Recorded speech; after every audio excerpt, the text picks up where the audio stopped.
Olá, turma. Olá, turmas, na verdade, né?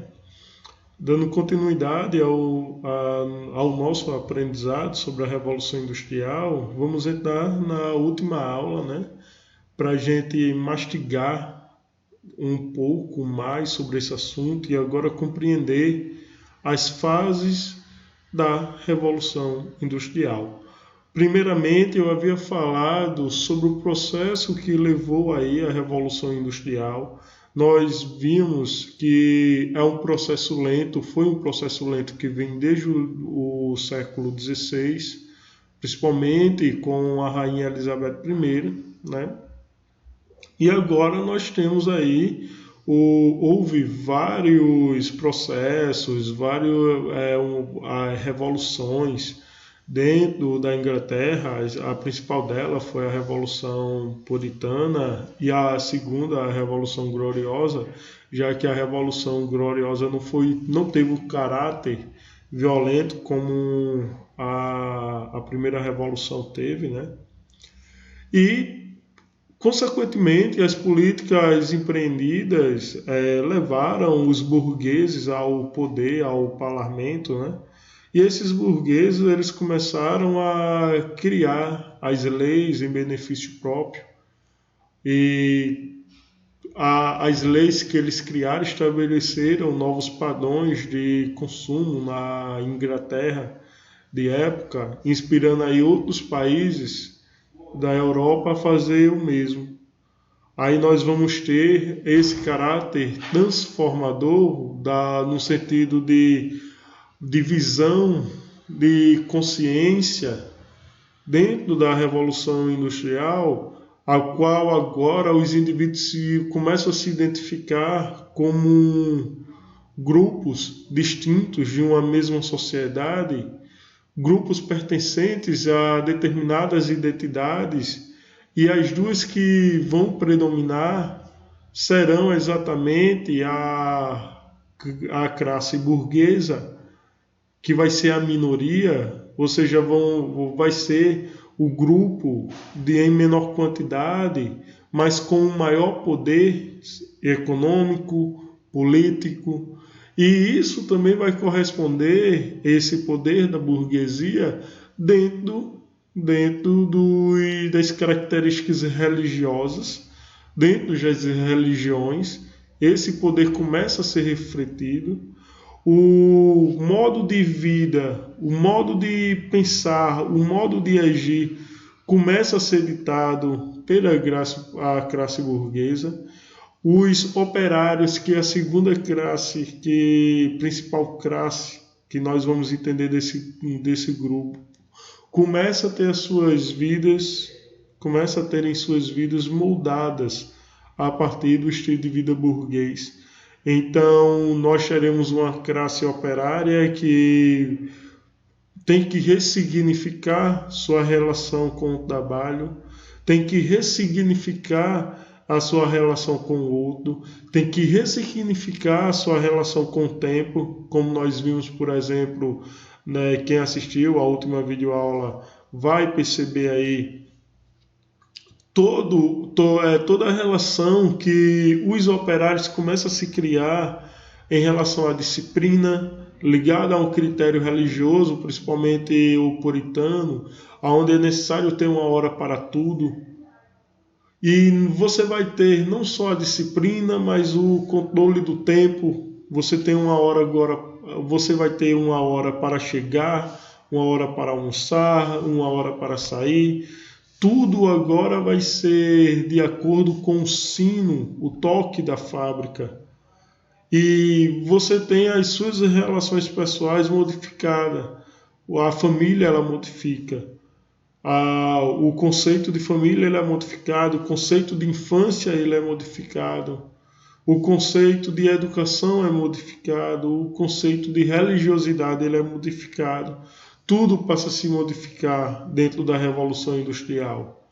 E com isso tem também os avanços científicos, que o pontapé inicial começa com o iluminismo, Aí nós vamos ter os avanços científicos, consequentemente os avanços tecnológicos, consequentemente os avanços médicos, consequentemente você tem avanços dentro da sociedade, não só em critério de máquinas, de ferramentas, mas também todo o subsídio aonde as sociedades se remodela, criarão os seus modelos a partir do conceito cientificista. Não tão mais, né? Esse vai ser uma disputa que também vai ser trazido com a Revolução Industrial sobre o poder da ciência e o poder da fé, que a gente está discutindo esses dois poderes quando estamos discutindo aí, principalmente o iluminismo, né? Mas dentro da Revolução Industrial teremos esse conceito de revolução das relações modificadas dos indivíduos a partir do trabalho. Então, o trabalho é que vai ser a peça, a principal engrenagem para esta modificação que, como veremos já na aula de hoje, ela está acontecendo, né? Ela acontece. Para alguns historiadores, é importante ressaltar isso, a Revolução Industrial aconteceram em dois processos, a primeira Revolução Industrial e a segunda Revolução Industrial, né? E depois os avanços científicos e tecnológicos pós-Segunda Guerra Mundial, já aí no período da Guerra Fria, e há historiadores que dizem que esta mesma Revolução Industrial que estamos tratando aqui, que iniciou aí entre o século XVIII e o século XIX, ela nunca parou, ela teve fases. E diante de todos essa discussão em torno das fases ou das revoluções, eu vou dizer o ponto de cada um e nós vamos discutir um pouco por que esta ideia da Revolução Industrial ela é tão importante para estudarmos e para compreendermos seus processos, porque na atualidade também temos aí uma nova dimensão sendo construída nas relações de trabalho e acreditamos, principalmente nós historiadores, os sociólogos, os filósofos, os estudiosos que estão aí capitaneando, né, esses estudos das relações humanas, nós começamos a entender que essa própria relação do trabalho ela tende a ser modificada com a pandemia, por exemplo. A relação dos alunos com a escola, a relação dos professores com a escola, dos pais com a escola, é só um exemplo, tende a ser modificada.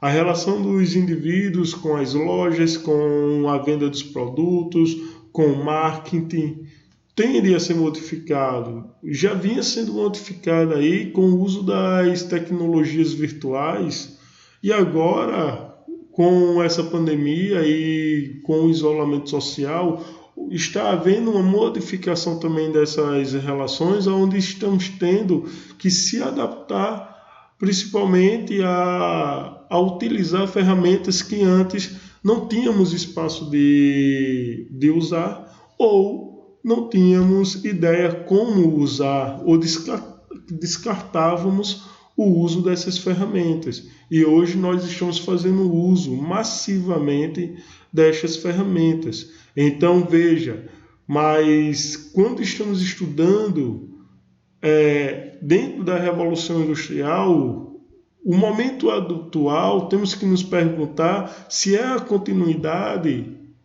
desta Revolução Industrial ou se é uma coisa distinta. Então é um debate que a gente faz, né? O que é que, quando eu estou trabalhando com vocês, com os conceitos de ruptura ou de continuidade dentro da história, nós temos que pensar se este momento ele tem a continuidade ou ele está rompendo aí com alguns princípios da Revolução Industrial.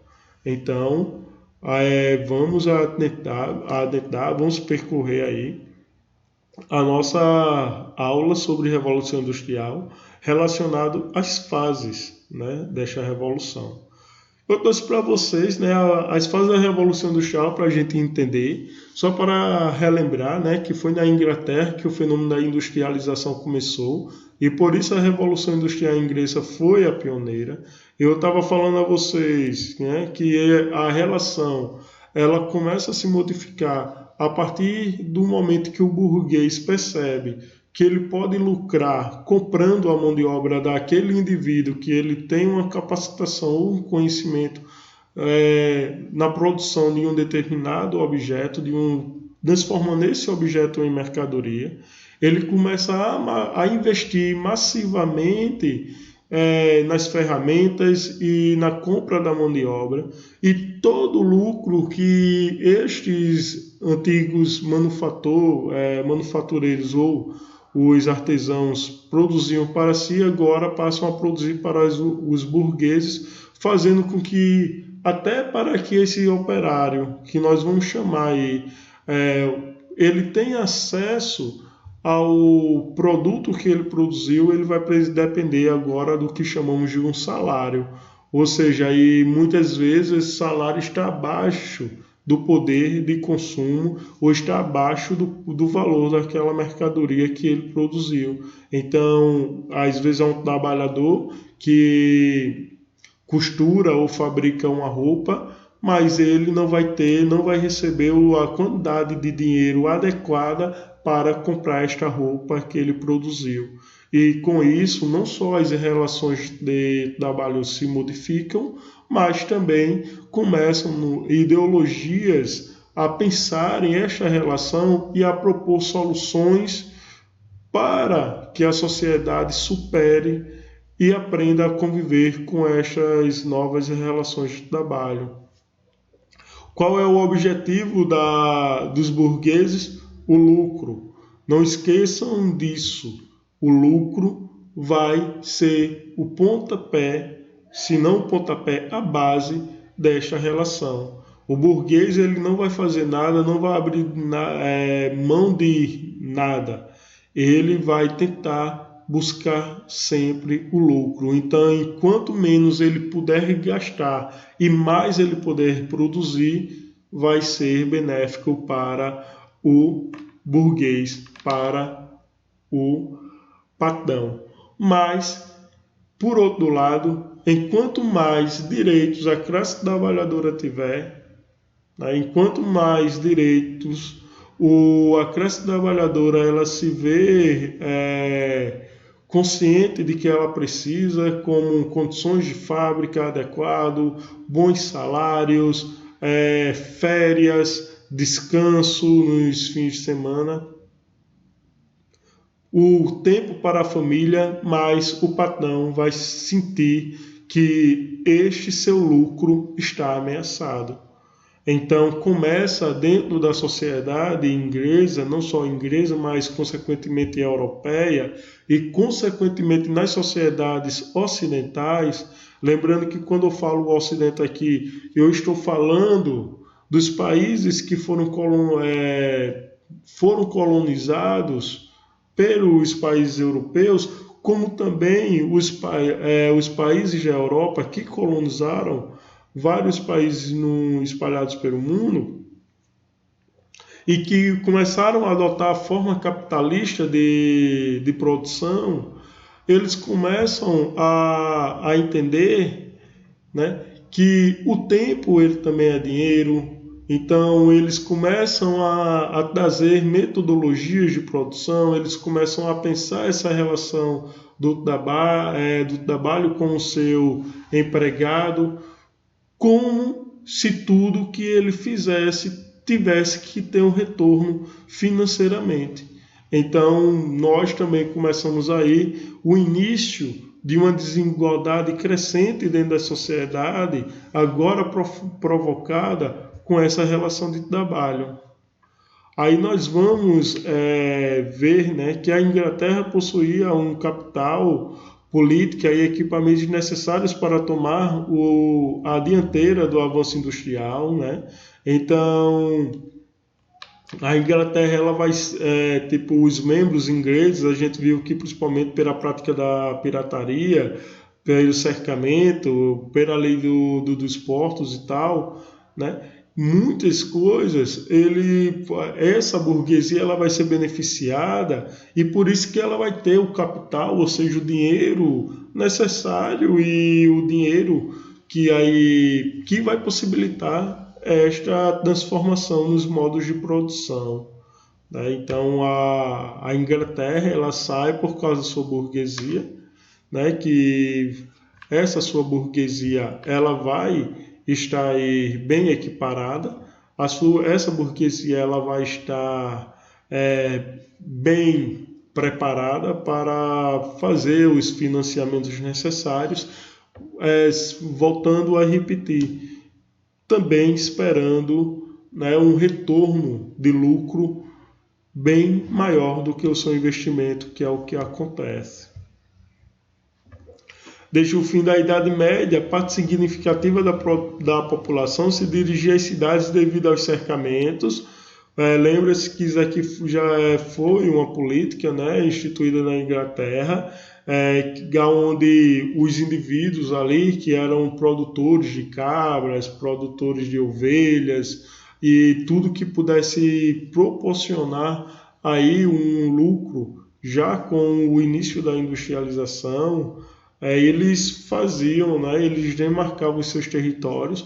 Aquelas famílias que estavam nesses territórios e não tinham condições de lutar por elas acabavam saindo dessas terras e procurando os centros urbanos para começar a trabalhar nas fábricas, vendendo aí a sua mão de obra, né, às fábricas, o seu tempo às fábricas, para poderem se sustentar. Os cercamentos, inclusive, vai favorecer também a uma elite rural, como nós já estudamos, e essa elite rural, ela também vai enriquecer muito, né, com esta prática, já que tudo que ela começa a produzir nos seus territórios, ele começa uma relação também de venda, de comércio com os burgueses para levar essa matéria-prima, como a lã retirada da ovelha, até as fábricas para, consequentemente, ser transformada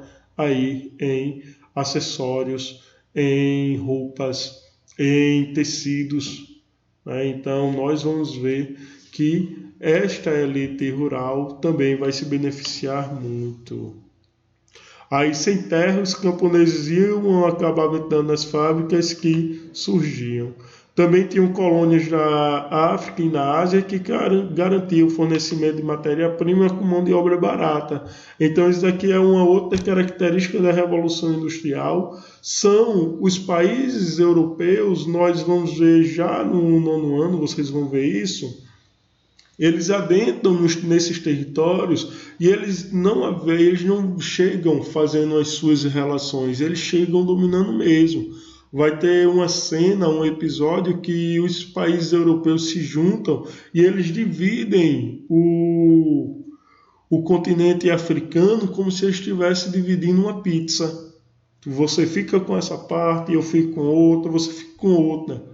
Então, os africanos, né, a população de lá, vai se sentir invadida, eles vão invadir esses territórios e vão começar a impor a cultura europeia nesses territórios, que durante o século XX vai haver uma série de manifestações, uma série de movimentos que vai pedir a independência dos países que hoje nós conhecemos dentro do continente africano, né, que também tiveram aí as suas práticas, as suas culturas modificadas com o processo de colonização a partir dos países capitalistas europeus, que nós vamos chamar esse processo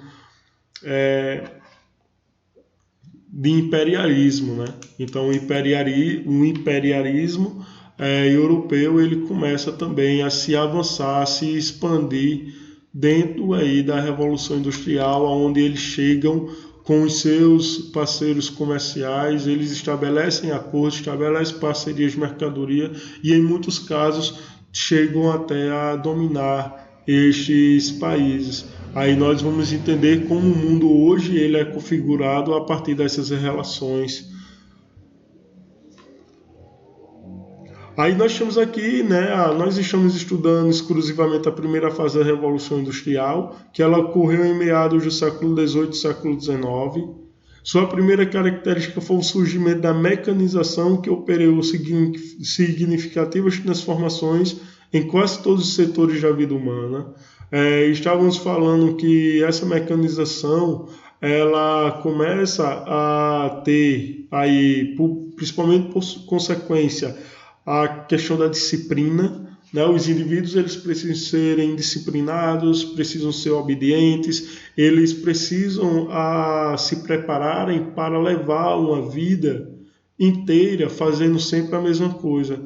Então, esse indivíduo, ele, para quem assistiu o filme Tempos Modernos, vai perceber, e novamente eu trago esse exemplo, que o Charlie Chaplin faz uma crítica a este processo de mecanização, quando ele diz que o trabalhador ele vai fazer movimentos repetitivos durante o dia todo e ao final do dia ele já sai com tique.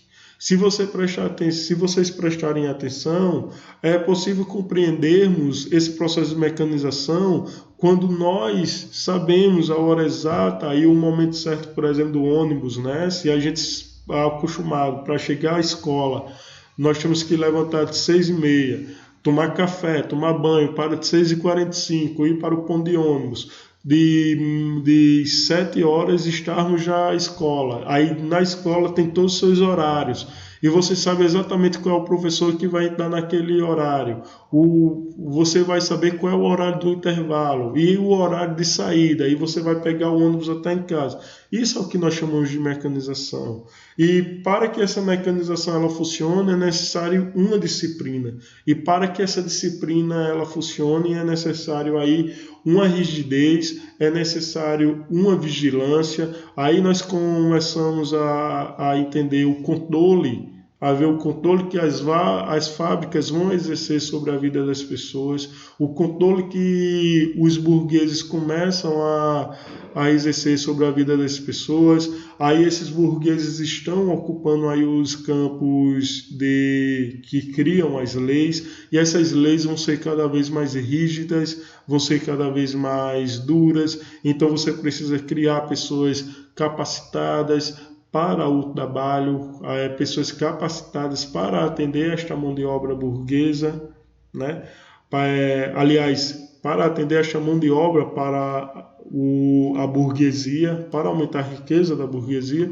Então, este processo de mecanização, ele é a pontinha do iceberg, né? É a pontinha do iceberg, como se diz o ditado popular.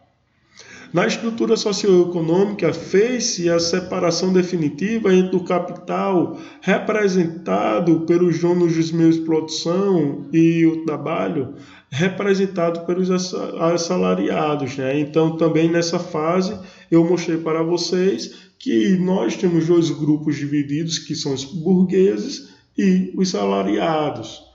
A fim de exemplo, os burgueses são aqueles que vão ter o poder de compra da mão de obra, vão ter o poder de compra de material, ele vai ofertar tudo ao assalariado, que vai vender a sua mão de obra, o seu tempo, o seu conhecimento, a sua capacitação para produzir um produto que é do burguês.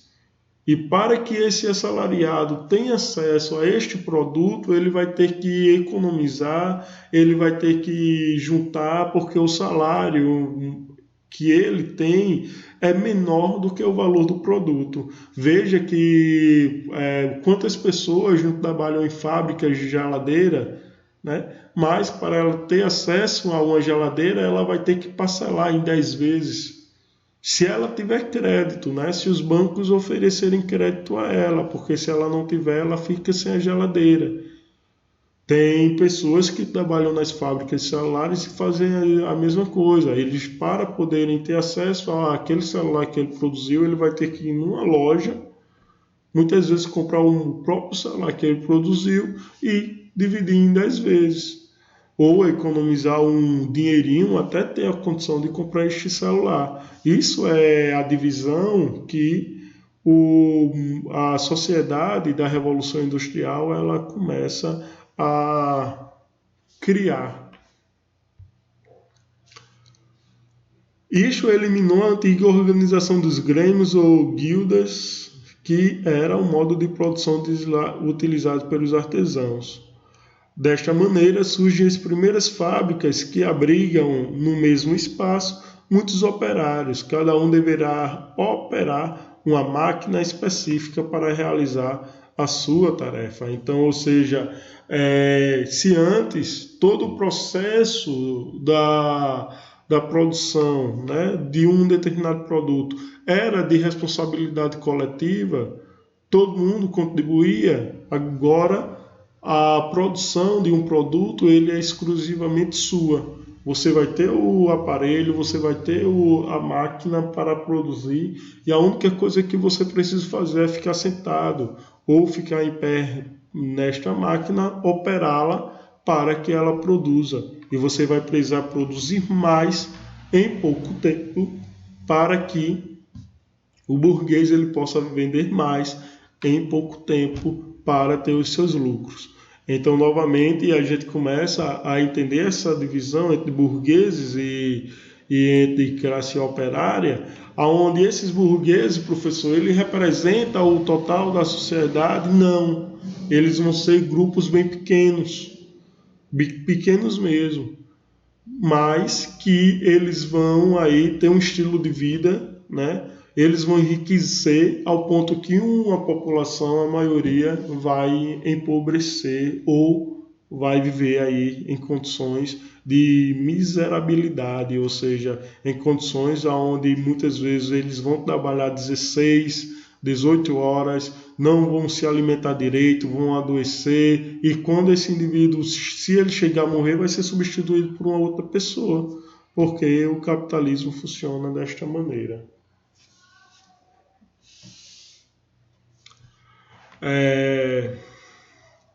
Então, este foi a nossa primeira fase, né, da Revolução Industrial. Eu vou voltar com a segunda fase e a terceira fase para termos aí a continuidade dos nossos estudos.